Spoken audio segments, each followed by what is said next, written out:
The bridge of the frontier's edge was tense with activity. Captain Carter watched the tactical display as Earth Command ships appeared at the edge of the system. At the same time, more alien vessels joined Zektar's rescue fleet. What had started as a simple first contact scenario was about to become an interstellar incident.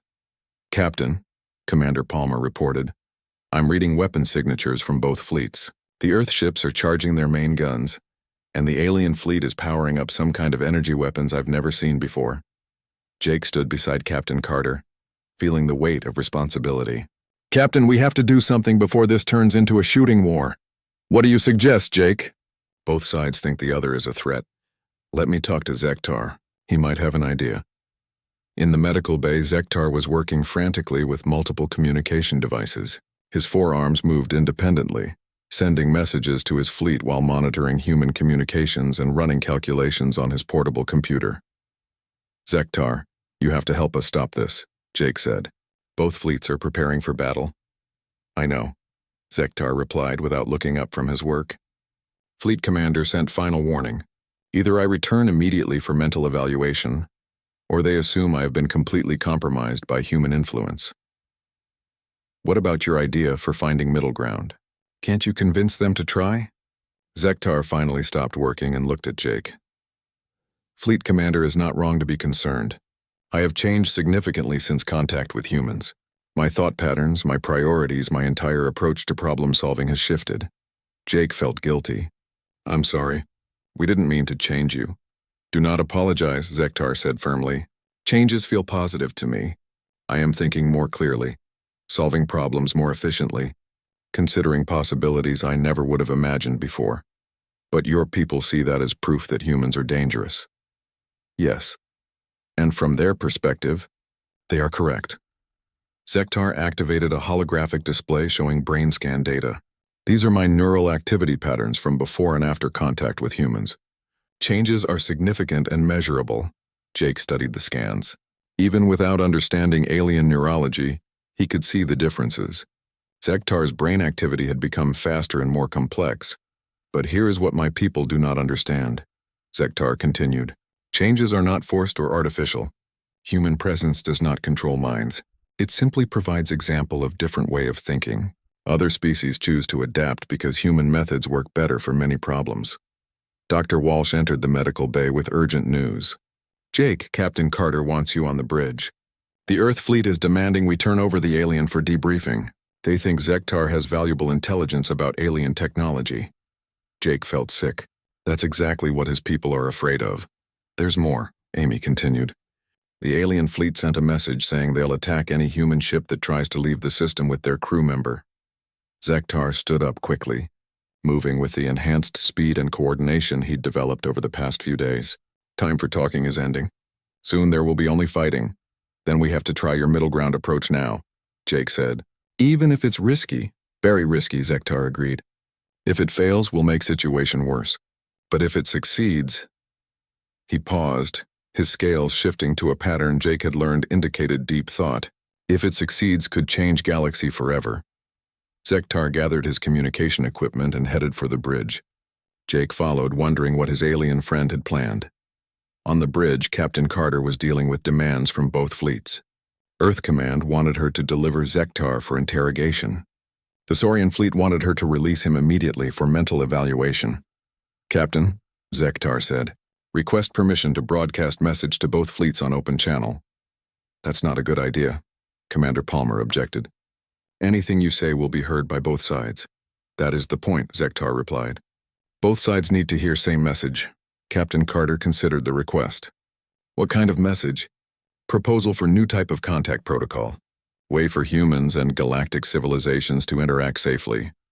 Jake realized what Zektar was planning. "You want to use yourself as an example. Show both sides that human influence doesn't have to be destructive."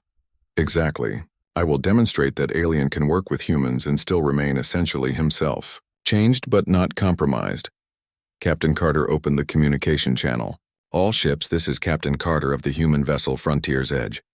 Our guest, Zektar of the Saurian hegemony, wishes to address both fleets." Zektar moved to the communication station. When he spoke, his voice was clear and confident in a way it had never been when Jake first met him. I am Zektar, xenoarchaeologist of the Saurian hegemony.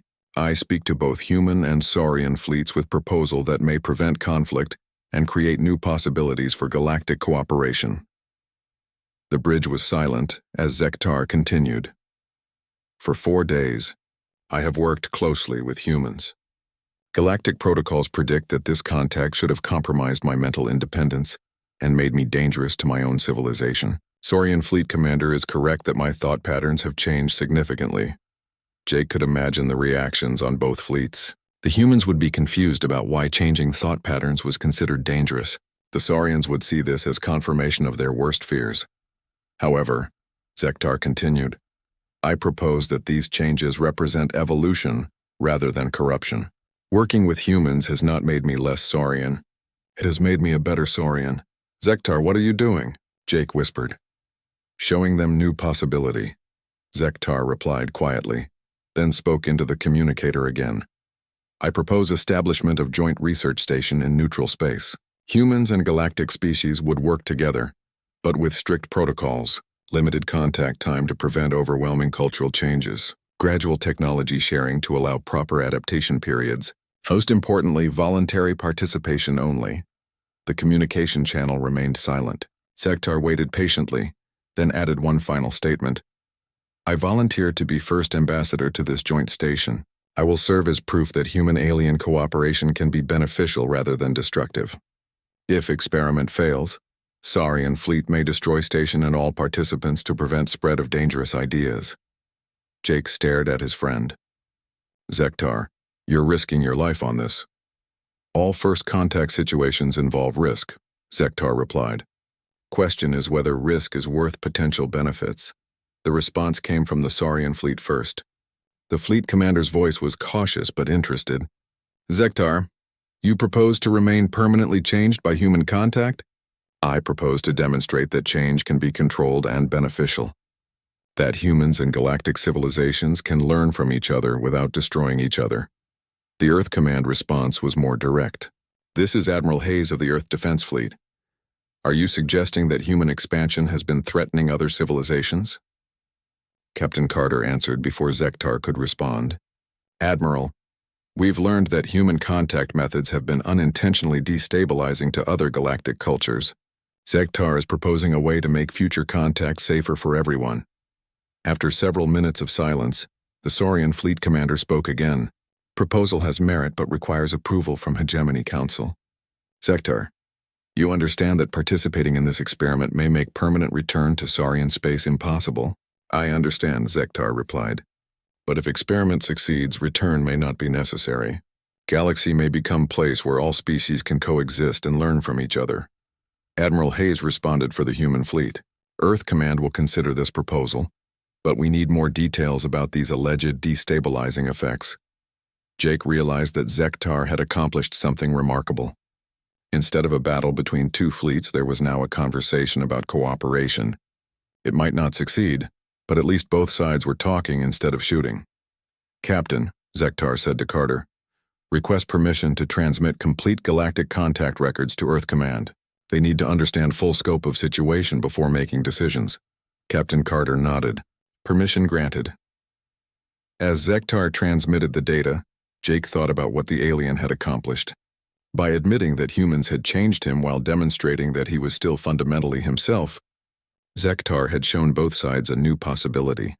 6 months later, Jake stood in the observation deck of Harmony Station, the first joint human-alien research facility. Through the windows he could see ships from a dozen different species docked at the station. Scientists, diplomats, and explorers from across the galaxy worked together on projects that no single species could have accomplished alone. Zektar approached, moving with the confident stride he'd developed during his time with humans, but wearing traditional Saurian ceremonial robes that marked his status as an official ambassador. How are the adaptation protocols working? Jake asked. Better than expected, Zektar replied. Rotation system prevents overwhelming cultural changes while still allowing meaningful collaboration. Humans learn to be more patient and careful. Other species learn to be more bold and innovative. Jake watched a group of human engineers working with alien architects on a new space station design. The humans brought their rapid... The airlock hissed open, and Sergeant Kevin Wright stepped through first. His heavy boots made loud sounds on the alien ship's floor. Behind him came the rest of the human rescue team. They wore full armor and carried equipment that looked strange and threatening to eyes that had never seen such things. Wright moved carefully, his weapon ready, but pointed down. To him, this was normal safety procedure. To the Zephyrians watching from behind their control panels, it looked like an invasion. Commander Veltar tried to step forward to greet their rescuers, but his legs felt weak with fear. The humans were much bigger than he had expected. Their armor made them look like walking machines. The leader carried something that could only be a weapon. "Welcome to our ship," Veltar said in his own language, hoping the aliens would understand his peaceful tone. Translator Ben Clark heard the words through his equipment and worked to decode the meaning. But the Zephyrian language was unlike anything in human databases. "Sir, I'm getting something, but it's going to take time to build a translation." Wright looked around the alien ship with professional eyes. Everything was curved and smooth like the inside of a flower. Strange lights glowed softly from the walls. It was beautiful, but Wright stayed alert. Beautiful things could still be dangerous. "Medical emergency first," Wright said into his radio. "Foster, get over here." Amy Foster stepped forward with her medical bag. She was smaller than Wright, but her equipment still looked frightening to the aliens. Her scanner beeped as it checked the air, and several Zephyrians jumped at the sound. Chief Medical Officer Nira Vel watched the human medic approach. The alien female moved with purpose, but every step seemed like a threat. When Foster pulled out her medical scanner, Nira Vel thought it was another weapon. The device was all angles and metal, so different from Zephyrian healing tools that grew from living plants. "The air is safe for us," Foster reported, "but it's getting thin. These people need help fast." Wright nodded and began removing his helmet. He wanted to show the aliens that humans meant no harm. But when the Zephyrians saw his face, they gasped in horror. Wright's skin was dark and scarred from years under Earth's harsh sun. His teeth were white and sharp, designed by evolution to tear meat. His eyes were set forward like a predator's. To the gentle Zephyrians, he looked like death itself. Science Officer Kaleth felt her hearts racing.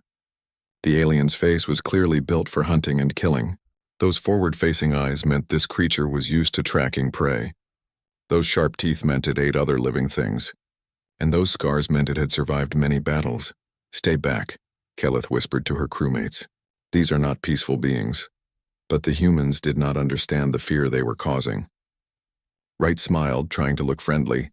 This only made things worse, as his smile showed even more of his threatening teeth. "Ben, can you get any words yet?" Wright asked. "We need to talk to them."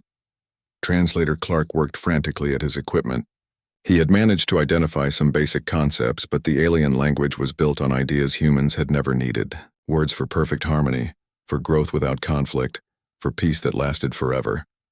"I'm getting some basic nouns," Clark reported, "but their language doesn't seem to have words for many things we take for granted." Engineer Tony Rodriguez moved to examine the alien ship's systems. He had spent his life fixing machines, and he could see the beautiful technology that kept this vessel running. But when he reached out to touch a control panel, Navigator Authoran panicked and triggered a security alarm. The sound was soft and musical, nothing like human alarms. But suddenly, walls of living crystal grew across doorways, sealing off sections of the ship. The Zephyrians had not built weapons, but they had built ways to hide from danger. "What just happened?" Wright demanded, his hand moving toward his weapon. The movement was automatic, a trained response to unexpected threats. The Zephyrians saw him reach for his gun and knew their worst fears were true. These creatures were violent by nature. They carried death with them wherever they went.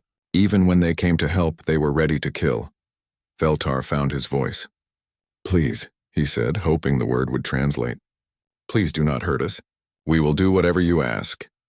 Clark's equipment finally caught enough words to give a rough translation. "Sir, he's saying something about not hurting them.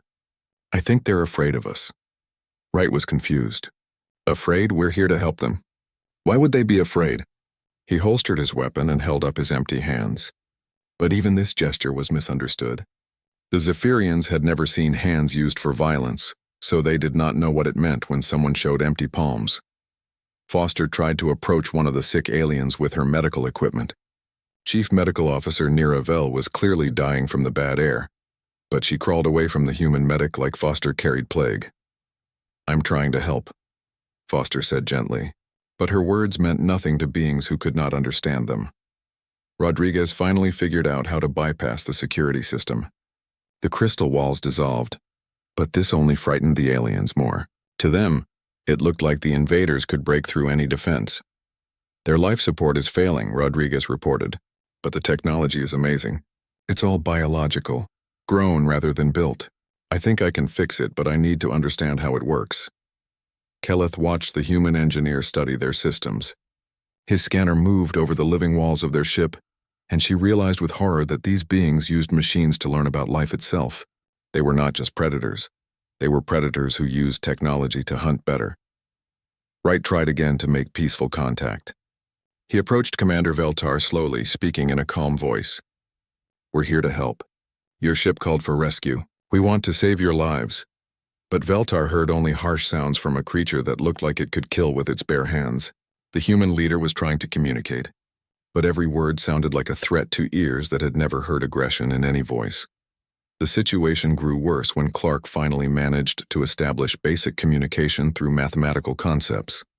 The first successful translation was devastating. Captain, Clark reported over the radio, I think they're asking us what we want in return for their lives. They seem to think we're going to demand some kind of payment or service.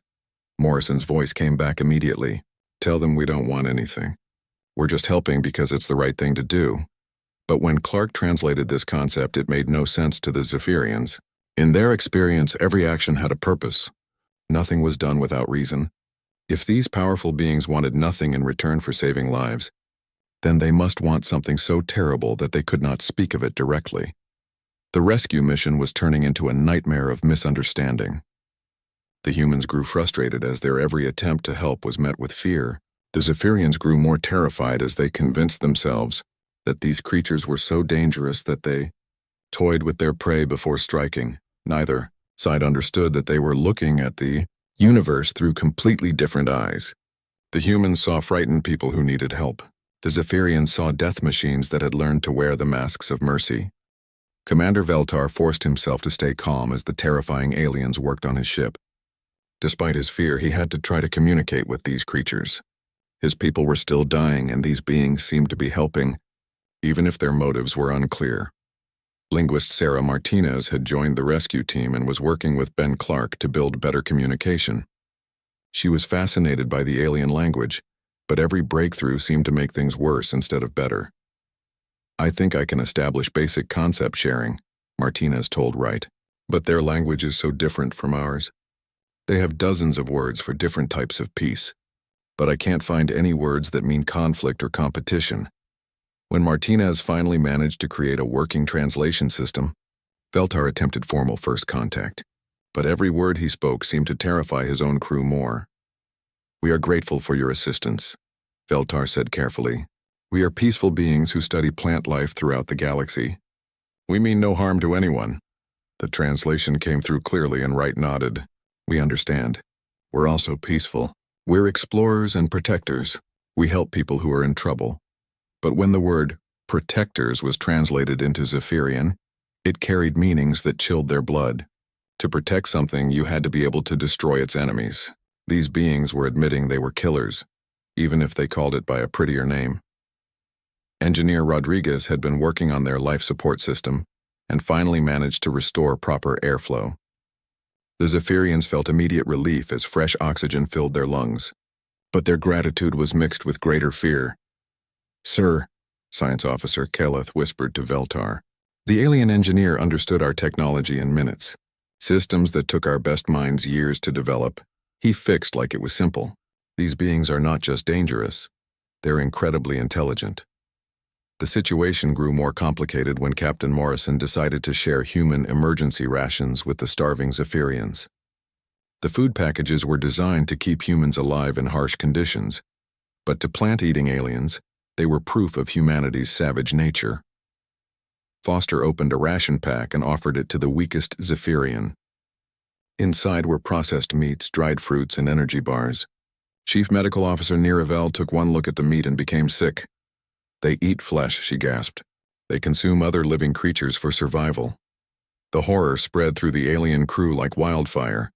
Not only were these beings built for hunting, they actually killed other life forms for food. In Zephyrian culture, even eating unfertilized plant seeds was considered aggressive.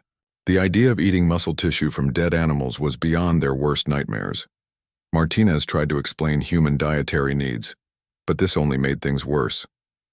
"Humans are omnivores," she said through the translator. "We eat both plants and animals. Our teeth are designed for both types of food." To the Zephyrians, this was confirmation that humans were the ultimate predators. They could kill and eat anything that lived. No creature in the galaxy would be safe from such beings.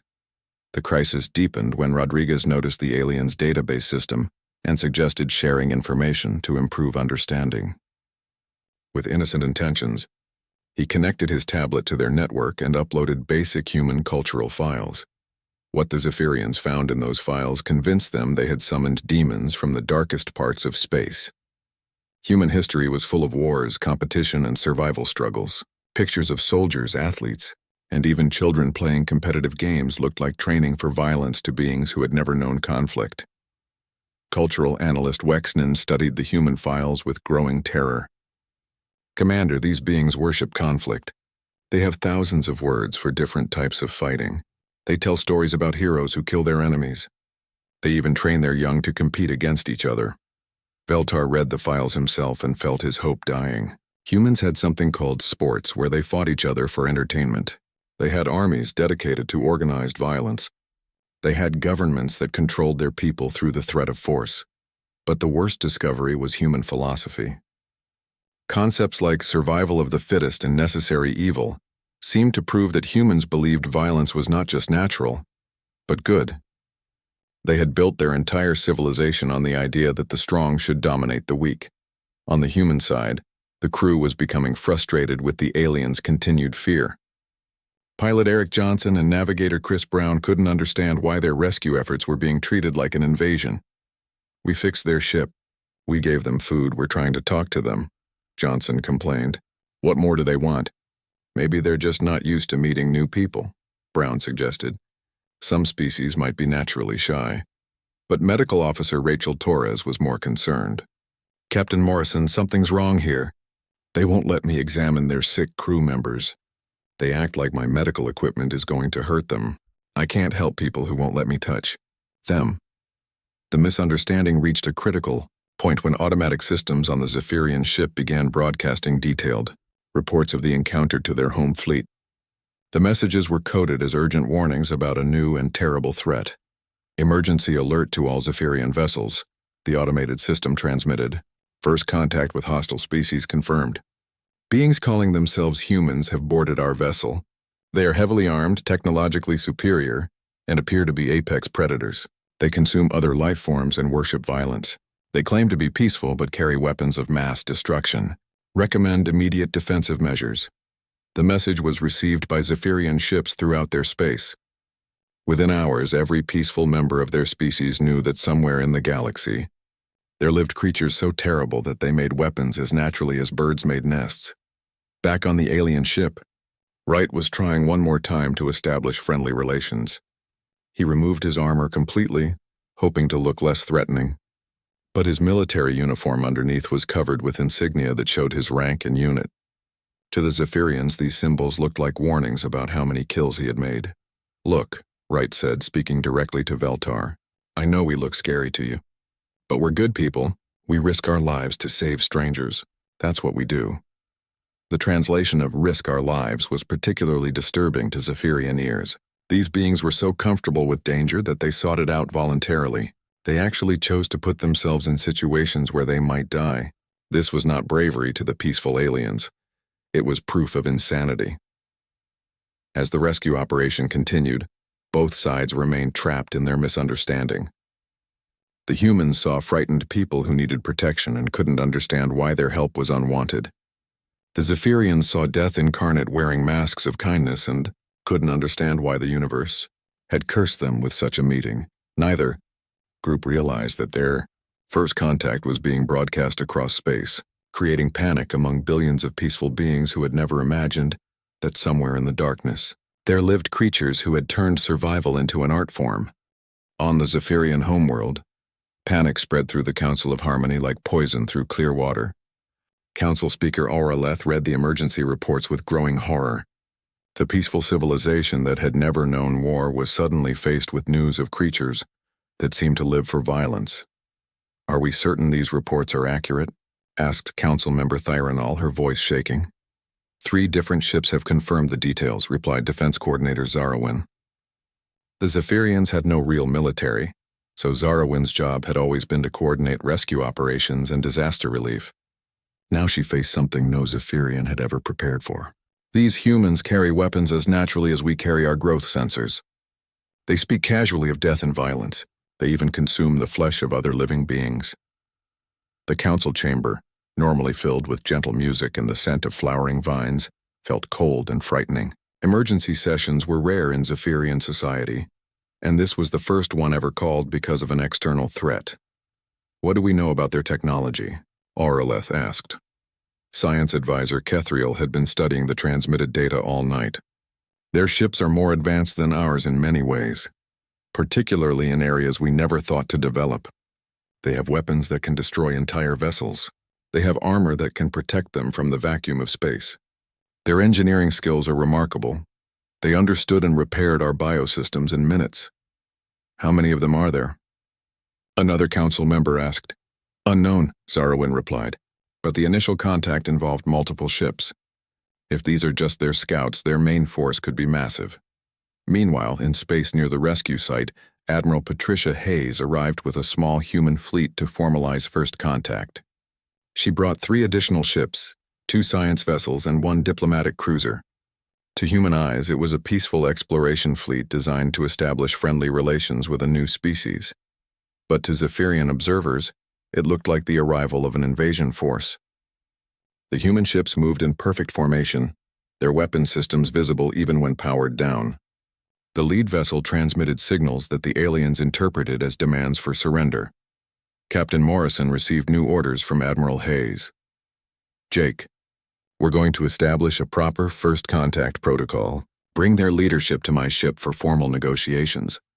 Morrison understood this as standard diplomatic procedure. Hayes was following centuries of human tradition for meeting new civilizations. But when the message was translated to the Zephyrians, it sounded like an order to bring hostages to the human commander. Commander Veltar felt trapped between his fear and his duty to his people. The humans had saved his ship, but now they were demanding that he come aboard their war vessel. He knew that once he was in their hands, he would have no power to protect his crew. "Sir," Communications Officer Yanara whispered, "our automated systems have been sending updates to the fleet. Help might be coming." Veltar nodded, but he wondered what help the peaceful Zephyrian ships could possibly provide against these battle-hardened predators. Their defensive fleet consisted of research vessels equipped with emergency shields and communication arrays. They had no weapons because they had never needed any. On the human side, the situation was becoming more confusing. Dr. Susan Walsh had been studying the alien behavior patterns and was troubled by what she observed. "Captain Morrison," she reported, "these beings seem to be genuinely terrified of us. Not just cautious or nervous, actually afraid for their lives. I can't understand why. We've done nothing but help them." "Maybe they're just not used to meeting other species," Morrison suggested. "First contact can be overwhelming." But Walsh shook her head. "It's more than that. They react to our presence like prey animals react to predators. When Sergeant Wright moves his hand toward his weapon, they flinch like they expect to die. When we offer them food, they act like we're trying to poison them." The situation grew worse when young Ensign Matt Cooper tried to lighten the mood by sharing human entertainment with the aliens.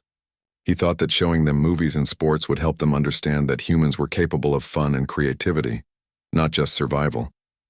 But when the Zephyrians saw human action movies, they were horrified.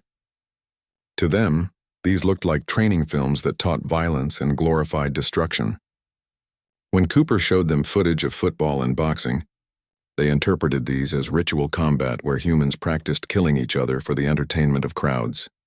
Security Chief Zarowin, who had joined Veltar's crew via emergency transport, studied the human entertainment with clinical fear. "Commander, these beings don't just accept violence, they celebrate it. They create elaborate scenarios where they can practice different forms of combat. They even make their young watch these training films." Dr. Walsh tried to explain that the movies were fiction and the sports were just games with safety rules. But the concept of safe violence made no sense to beings who had never experienced any violence at all. To the Zephyrians, it proved that humans were so comfortable with destruction that they could turn it into recreation. The crisis reached a breaking point when pirate ships detected the concentration of vessels and decided to investigate. The pirates were from a different species, one that the Zephyrians had encountered before. These raiders survived by stealing from peaceful civilizations and had been watching the area for opportunities. Unknown vessels detected, reported scanner operator Vexillar from the Zephyrian ship. 3 ships approaching at high speed. Energy signatures match known raider patterns. Admiral Hayes received the warning and immediately went to battle stations. To her, this was a simple tactical situation. Protect the aliens, destroy the threat, maintain diplomatic relations. Her ships moved into defensive positions around the Zephyrian vessel. But the Zephyrians watched in terrified amazement as the human warships transformed from peaceful visitors into instruments of destruction. Weapon ports opened, armor plates shifted into combat configuration, and targeting systems locked onto the approaching pirates. By the eternal gardens, whispered Veltar. They weren't even trying to look dangerous before. This is what they really are.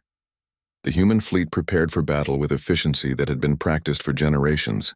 Every crew member knew their role, every system activated smoothly, every weapon charged with lethal precision.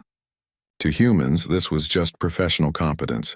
To Zephyrians, it was proof that these beings were born killers who could switch from rescue mode to extermination mode without hesitation. Admiral Hayes opened communications with the pirate ships. Unknown vessels, this is Admiral Patricia Hayes of the Earth Defense Force. You are approaching a peaceful first contact situation. Withdraw immediately or face the consequences. The pirates, seeing the human fleet's defensive formation, realized they had stumbled into something much more dangerous than a simple raid. But their leader was arrogant and greedy.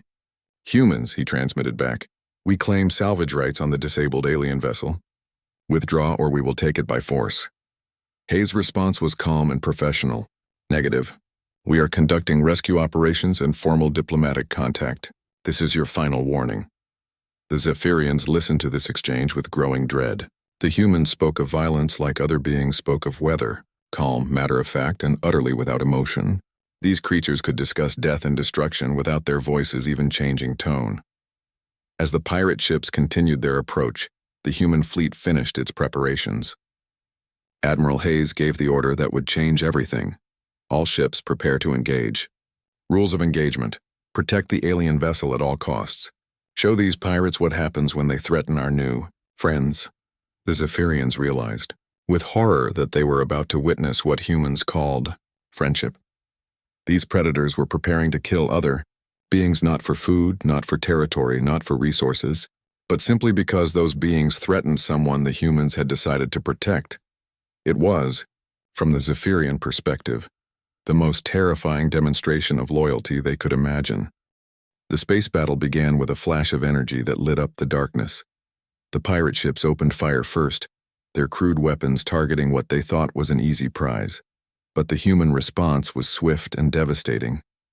Admiral Hayes's fleet moved like a single organism, each ship covering the others while their weapons struck with precision that amazed the watching Zephyrians. Look at them, whispered Science Officer Kaleth. They don't fight like wild animals. They fight like artists. Every move has purpose. Commander Veltar watched in stunned silence as the human ships protected his vessel without any thought for their own safety. When one pirate ship tried to circle around to attack the Zephyrian vessel directly, 2 human cruisers immediately moved to block its path, taking damage to their own hulls rather than let harm come to the aliens they barely knew. The battle was over in minutes. The human weapons were far superior to anything the pirates possessed, and their tactical coordination was flawless. But what shocked the Zephyrians most was what happened after the fighting ended. Admiral Hayes opened communications with the surviving pirate ship. Surrender now and we will allow you to withdraw. Continue fighting and we will destroy you completely. The pirate captain, his ship badly damaged, accepted the offer. We surrender, humans. We will leave this space. Understood, Hayes replied. Withdraw immediately and do not return. Consider this your only warning. The Zephyrians couldn't believe what they were seeing. The humans had completely defeated their enemies, but instead of destroying them, they were letting them go.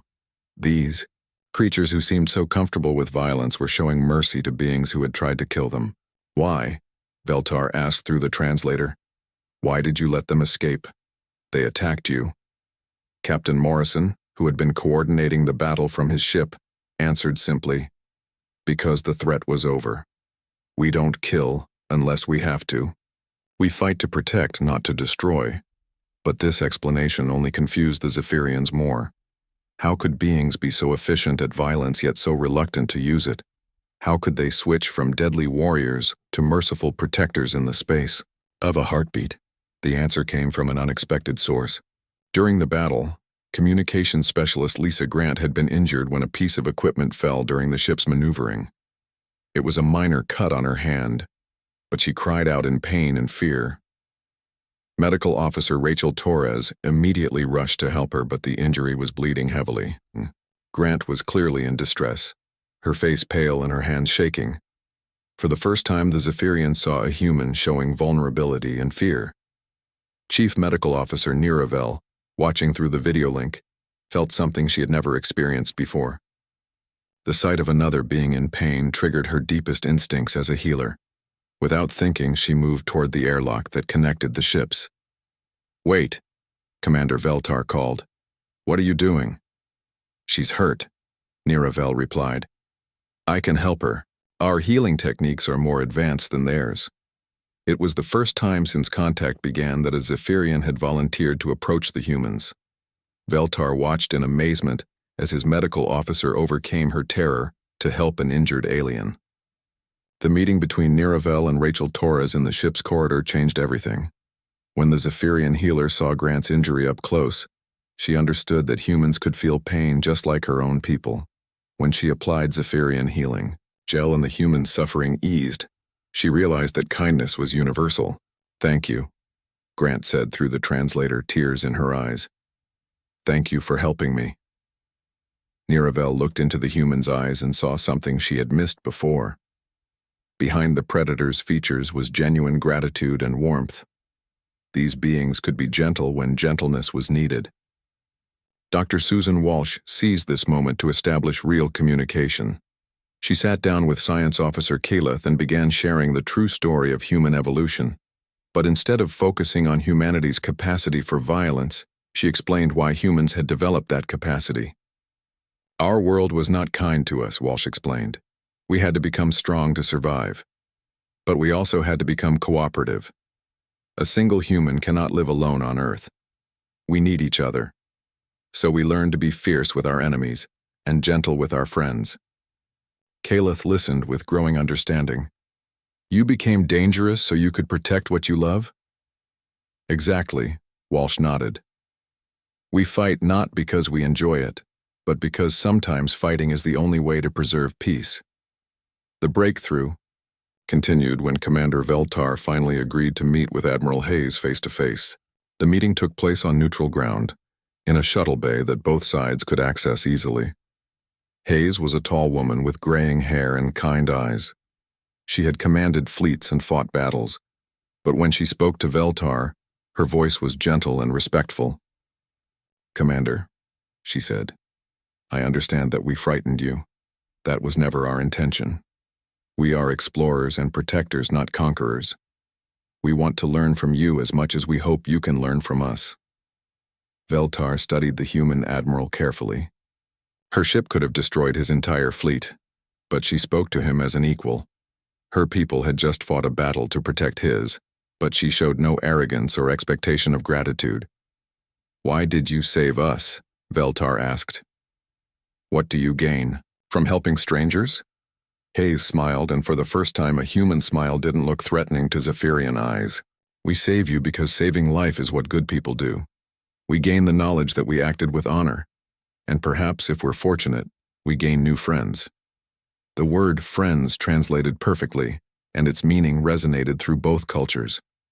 The Zephyrians began to understand that humans had not come as conquerors but as potential allies. The humans began to understand that they had found a people who could teach them about peace. Over the following days, joint teams worked together to establish formal diplomatic relations. Human engineer Tony Rodriguez worked alongside Zephyrian biotechnicians to combine their technologies. Linguist Sarah Martinez collaborated with Zephyrian communicators to build better translation systems. The real change came when Captain Morrison's daughter, who was serving as a cadet on one of the diplomatic ships, met a young Zephyrian named Lithara. The two found they could communicate through mathematics and art, sharing drawings and equations that needed no translation. Joint Ambassador Danny Miller, appointed by Earth Command, worked with Zephyrian Liaison Coordinator Lysara to establish the Treaty of Mutual Understanding. The agreement was simple. Humans would provide protection and defensive technology, while Zephyrians would share their knowledge of biology and peaceful development. The treaty signing took place in a specially designed garden aboard a joint research station. Human children and young Zephyrians played together among flowering vines and gentle streams.